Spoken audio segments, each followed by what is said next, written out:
Hi అండి. నా పేరు జోగి ఎర్రయ్య. ఒక్క మన వినాయక చవితి వచ్చేటప్పటికే డీజేకి పర్మిషన్ ఇమ్ము, తర్వాత పెద్ద పెద్ద మండపాలు పెడితే ఒప్పుకోము. అదే మనము ఒక వేరే దేశంలో ఉన్నామా కాకపోతే మన ఇండియాలో ఉన్నామా అనేది నాకు అప్పుడప్పుడు డౌట్ వస్తుందండి. ఎందుకంటే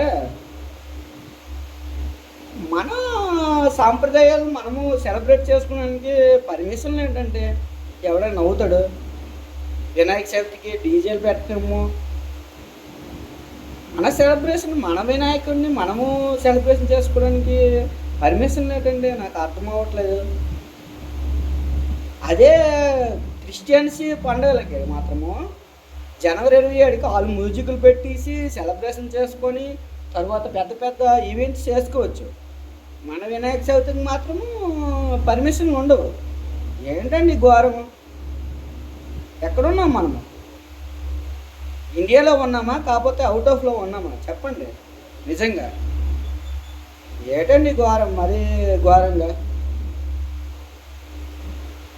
మన తెలుగు సోదరులు అందరూ కూడాను తిరుగుబాటు చేయాలి. రేపు పొద్దున కూడాను ఈ వినాయక చవితులు కూడా మనకు చేయొద్దు అంటారు, వాళ్ళు మండపాలు పెట్టవద్దు అంటారు.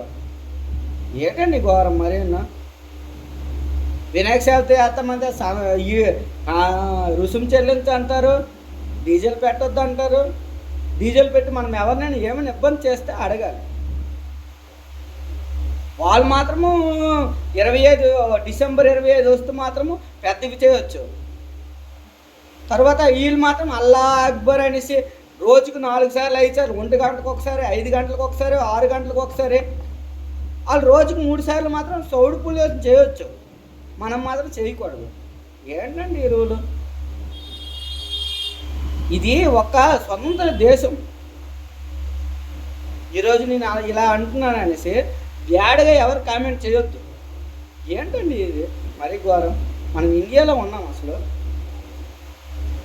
ఇది ఒక హిందూ దేశమేనా?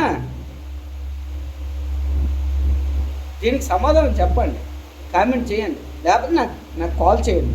9701099063 ఆ నెంబరు.